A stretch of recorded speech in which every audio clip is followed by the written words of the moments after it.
Halo teman-teman, balik lagi ke Mas Dim Review. Jadi kali ini Mas Dim Review sesuai dengan yang kalian lihat, ini masih menggunakan kursi daily sesuai dengan thumbnail yang kalian lihat. Jadi gue bakal nge-review lagi, ini daily pemakaian 9 bulan. Dan gue bakal jawab pertanyaan-pertanyaan kalian ya teman-teman ya.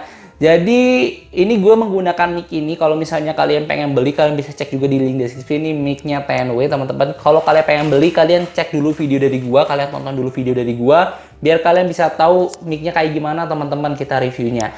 Nah langsung aja kita masuk ke review kursi ini teman-teman ya. Karena kemarin-kemarin banyak yang protes bahwa suaranya nggak kedengeran seperti apa ya. Nah ini kalau udah pakai mic semoga aja lebih jelas. Oke teman-teman, langsung aja kita masuk ke videonya.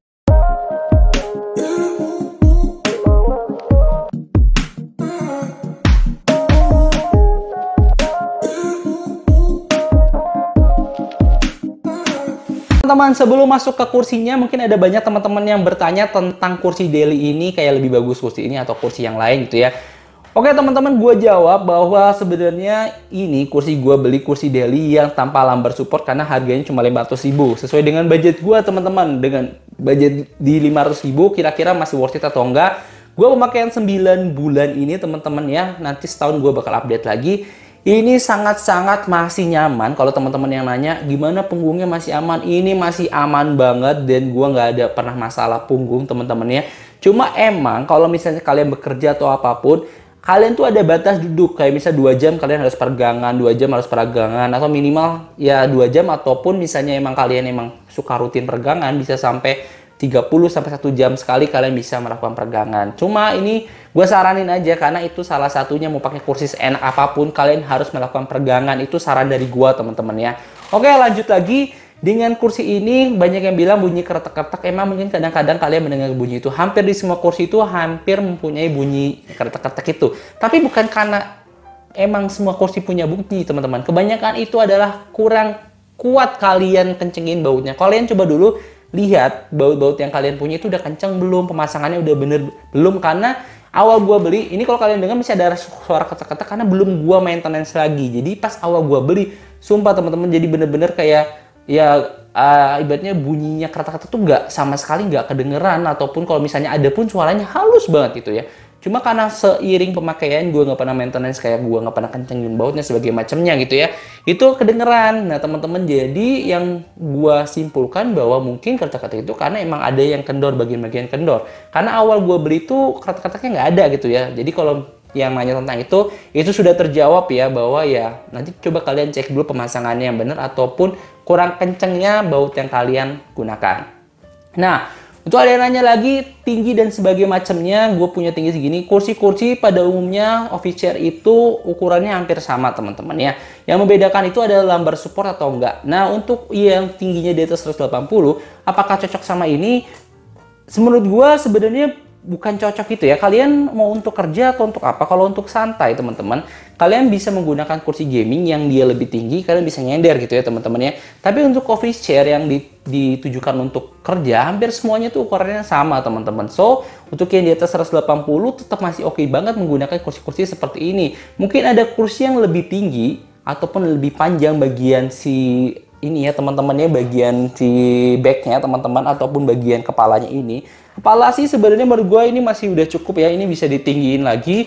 Tapi bagian backnya mungkin ada yang lebih panjang gitu ya, biar bisa menopang tubuh kalian yang tinggi. Tapi hampir semua kursi yang gue lihat itu ukurannya hampir sama teman-teman ya. Jadi kalau kalian yang pengen coba cek via kursi-kursi yang lebih tinggi, nanti gue coba cek ya, gue cariin yang ukurannya lebih tinggi dari ini. Cuma mungkin bedanya nggak jauh.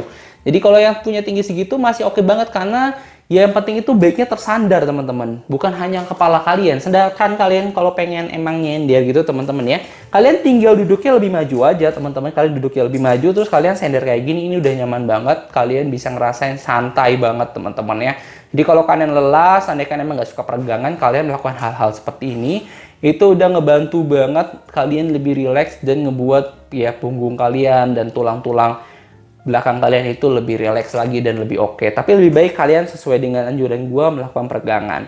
Oke, kita langsung coba ya, kita review. Jadi kita nggak bakal review semuanya yang kayak dari awal ini bagian ininya, ini bagian itunya. Cuma kita ngelihat perubahan dari kursinya ini selama 9 bulan teman-temannya, kira-kira ada perubahan atau enggak. dan masih worth to buy atau enggak. Oke, langsung aja kita cek ya teman-teman bagian kursinya. Guys, yang pertama-tama kalian bakal gua kasih lihat kira-kira tebalnya ini berapa teman-teman ya.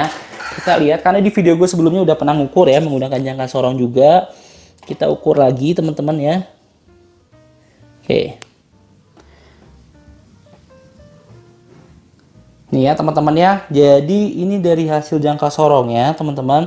Jadi di sebelumnya, video yang sebelumnya itu di 5,23 ya teman-teman, ataupun 5,3an. Ini pun sama teman-teman kalau dilihat ya. Ini 5 cm, terus ini di garis yang kedua lebih dikit. Berarti ukuran dari si busanya ini masih sama. Jadi nggak ada perubahan ya teman-teman ya. Masih oke banget. Karena ya nih kalau misalnya lebih ini lagi, kalian lihat yang bagian sini teman-teman sampingnya. Ini udah sama teman-teman tuh. Jadi untuk penyusutannya nggak secepat itu, jadi ini masih 5,3. Cuma kalau teman-teman nanya apakah bisa menyusut, bisa teman-teman. Hampir semua busa itu bisa menyusut. Jadi misalnya kayak kalian punya bantal, guling, itu pasti bisa menyusut lama-lama. Cuma kurang lebih berapa lama sih menyusutnya gitu ya teman-teman ya, tergantung dari kualitasnya. Nah untuk bagian semuanya kayak bagian mesh-meshnya ini masih kuat banget teman-teman ya. Tuh. Cuma kalau dari sebulan-bulan ini karena gue sering banget disenderin teman-teman, mesh yang bagian kepala sama ini sedikit berbeda, bahwa yang ini sedikit lebih kendor. Tapi kendornya nggak yang jelek teman-teman, bukan yang kayak gimana ya biasanya, kayak yang kendor lepek gitu ya. Ini masih kenceng teman-teman tuh ya. Kalau kalian lihat ini masih kenceng tuh. Tuh, jadi nggak ada terlalu kelihatan, apalagi kalau kalian bener-bener lihat tuh teman-temannya, ini nggak ada yang kayak jadi kayak apa ya, biasanya kayak lepek-lepek gitu teman-teman. Ini enggak, ini kuat teman-teman tuh. Cuma emang dia lebih nggak terlalu keras, nggak terlalu kenceng gitu teman-teman dibandingin yang kepala ya tuh. Dibandingin kepala nih teman-teman nih. Ini tuh ini lebih kencang, cuma yang ini lebih lembut gini. Cuma tapi dia nggak ada kayak itu yang gue bilang tadi, ngondoy-ngondoy gitulah bahasanya ya. Oke. Langsung bagian ini tuh masih kuat banget teman-teman ya, bisa dinaikin turunin sesuai keinginan kalian ya, tinggal ngikutin aja tuh naikin turunin, dan ini bisa di kayak giniin, dan ini masih oke banget.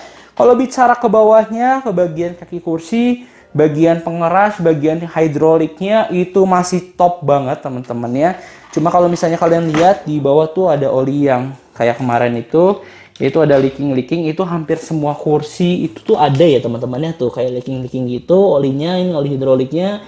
Jadi ya is oke dan normal banget teman-teman ya. Bagian pengunci semuanya masih oke. Kalian nanti tinggal cobain, kalau yang bunyi-bunyi gitu kalian coba kencengin, terus pasangnya coba kalian lihat pasangannya udah bener atau belum gitu ya. Cuma karena kalau ada bunyi ya sebenarnya emang hampir semua kursi-kursi office chair seperti itu, ada bunyi-bunyi keretak-keretaknya gitu ya. Cuma biasanya lebih halus tergantung harganya teman-teman. Oke, langsung kita lihat ke bagian ini teman-teman. Emang ini nggak ada lambar support, cuma dia ini ngebantu untuk menyangga aja kalau misalnya kalian emang nyender ke sini teman-teman tuh ya. Emang nyangga, cuma sayangnya dia nggak ada lambar supportnya karena harganya emang di 500.000. Nah untuk teman-teman yang pengen ada lambar supportnya, kalian bisa cek aja di link deskripsi, itu udah gua masukin link untuk kursi-kursi yang mempunyai lambar support dan salah satu rekomendasi dari gua teman-teman ya. Nah ini bentukan kursinya, dan ini masih cantik banget ya teman-teman ya. Gue belinya yang putih, full putih teman-teman ya. Kalau misalnya kalian kaget ternyata yang full putih sama yang hitam itu berbeda, emang bener. Nggak tahu ya sekarang apa udah update atau belum. Karena harganya pas gue beli itu yang putih sama yang hitam itu berbeda teman-teman. Padahal untuk kualitas, untuk bentuknya itu sama persis. Jadi kalau kalian emang nggak mau yang estetik amat gitu ya, kalian tinggal cek aja ataupun kalian beli aja yang hitam karena lebih irit, harganya lebih murah gitu ya teman-teman ya. Oke, untuk bagian kaki masih halus teman-teman ya, nggak ada yang keset-keset dan enak banget kalau dipakai, masih oke banget. Dan tuh teman-teman yang nanyain bagian handrestnya teman-teman, di handrestnya cuma bisa digini teman-teman ya, di reclining doang tuh ya, dinaik turunin doang, tapi dia nggak bisa dimaju mundurin teman-teman ya. Itu sebenarnya bukan kelemahannya, karena emang nggak terlalu fungsi juga kalau mau dimaju mundurin ya. Cuma kalau kalian pengen yang dia bentuknya pakai busa, ya kalian belinya yang nggak ini teman-teman. Karena ini dia nggak pakai busa, pakai plastik, tapi ini pun menurut gua lembut plastiknya, jadi dia masih enak banget dipakai teman-teman ya. Oke, untuk pengen lihat detail meshingnya bang, nah ini nih detail meshingnya seperti ini. Dia bener-bener oke banget dan rapih banget teman-teman ya. Untuk ini. Dan yang gua bener-bener salut ya, gua kan lihat di kursi-kursi kantor di kantor gua gitu ya teman-teman ya. Ini tuh bahannya gila, dengan harga 500 tuh bahannya bagus teman-teman. Gua ada yang pernah beli di kantor itu ya harganya mahal gitu ya, sejutaan. Cuma emang kalau misalnya dibilang kayak ya kayaknya bagus itu modelnya, tapi bahannya ini nggak sekuat ini, kayak ini compact terus bagus banget gitu loh teman-teman ya. Jadi ya terserah kalian kalau kau pengen beli yang kayak gimana teman-teman, sesuai budget kalian. Nah, yang saran gua tuh teman-teman yang mengeluhkan kayak misalnya, "Bang, pengen yang ada lumbar supportnya," kalian nanti bisa beli daily. Ada juga daily yang punya lumbar support di atasnya ini teman-teman. Harganya beda 100 sampai 200 ribuan aja. Jadi kalian bisa cek aja di link deskripsi. Kalau misalnya kalian mau yang lain, ada Fantech dan sebagainya macamnya, udah ada, nanti gue coba cari-cari lagi untuk yang rekomendasi dari gue. So itu aja teman-teman update-nya di 9 bulan pemakaian. Menurut gue ini masih oke banget, worth to buy banget. Dan menurut gue dari bentukan sampai rasanya ini masih sama dari awal yang beli. Cuma yang gue bilangin tadi, gue salah satu catatan, kalian sering maintenance, kayak kalian kencengin bautnya sebagai macamnya, biar nanti kalau ada mengeluh bunyi dan sebagainya macamnya bisa mengurangi teman-teman ya. Oke, itu aja dari gue. See you in the next content. Bye bye.